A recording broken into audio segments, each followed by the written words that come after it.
This Liberal government time after time has already faced questions about its ethical behavior. Yes. And here we go again. The Justice Minister is in partnership with her husband in a private company. He hasn't been a registered lobbyist for years, but as soon as his wife was appointed to a Liberal cabinet, he dusted off the old laptop, put new ink in the printer, and signed up as a lobbyist. Shocking. Is this the ethical standard that the Prime Minister approved when he said his ministers must avoid not only the conflict of interest, but even the appearance of a conflict of interest?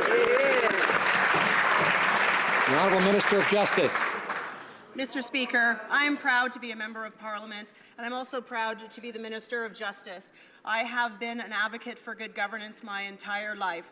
I take my ethical responsibilities incredibly serious, and in doing everything to ensure that I am not found in a conflict. That is why my husband and I have met with the Conflict of Interest Commissioner and are following and abiding by the measures that are required to ensure that we're in compliance, and we will be in compliance with respect to what the Conflict Commissioner has said.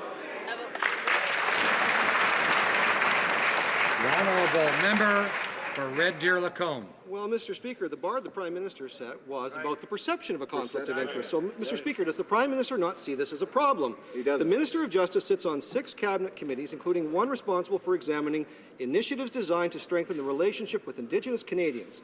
This is exactly the issue that her husband will now lobby the government about. Unbelievable. The Justice Minister will now deal with legal matters involving First Nations. Her husband's lobbying work is a direct conflict with this. How can the Prime Minister justify this obvious conflict of interest? Honourable Government House Leader. Mr. Speaker, members on the other side are having an enormous amount of difficulty with a very basic principle. When we came to office, we raised the bar on accountability and transparency. Now, they're laughing, Mr. Speaker, because they have a lot of things to try and hide. But you know what? Canadians saw through that, and on October 19th, they chose a government that would raise the ethical rules, proactively meet with the Ethics Commissioner, follow her advice. That's what the Minister of Justice has done, and that's what she'll always continue to do.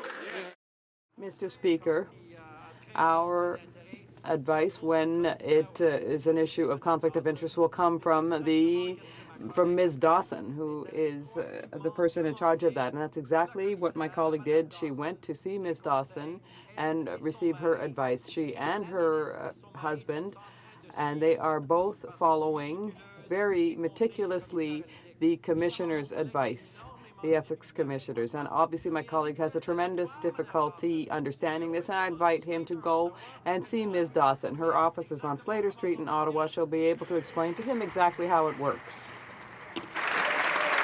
Honourable Member for Red Deer Lacombe. Hardly surprising the Government House Leader knows the address all that well. Mr. Speaker, the Minister of Justice is responsible for projects funded under the federal government's Aboriginal Justice Strategy. That means she gets to decide which groups receive taxpayer funding. Given that her husband is now a lobbyist for the West Bank First Nation and the First Nations Finance Authority, will she recuse herself from any decision with respect to Aboriginal program funding? Honourable Government House Leader. Speaker, on this side of the House, we're not surprised that that member does not know where the Ethics Commissioner's office is. So, Mr. Speaker, let me be clear. The Minister of Justice did exactly what's expected of honourable people who have shown throughout their entire career integrity and respect for good governance. She went to see the Ethics Commissioner with her husband, who's been in a business for 30 years, and asked for the advice of the Ethics Commissioner, and she is following that advice, something that the honourable member would have enormous difficulty doing.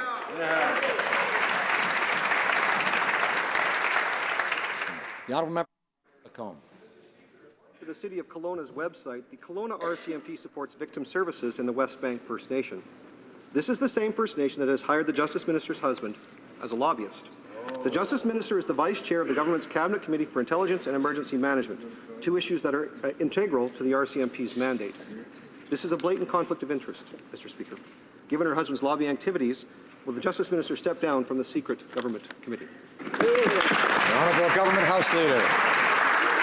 Mr. Speaker, the only secret here is why that member continues to imagine all kinds of problems where none exist. Let me explain to him exactly what happened. Our advice with respect to conflict of interest or the appearance of conflict of interest comes from the person that this Parliament has chosen to provide that advice, Her name is Mary Dawson. She's the Ethics Commissioner and the Conflict of Interest Commissioner. So, Mr. Speaker, we're happy to take her advice and follow it meticulously. That's what my colleague's done, and I wish the honourable member might inform himself as to how the process really works.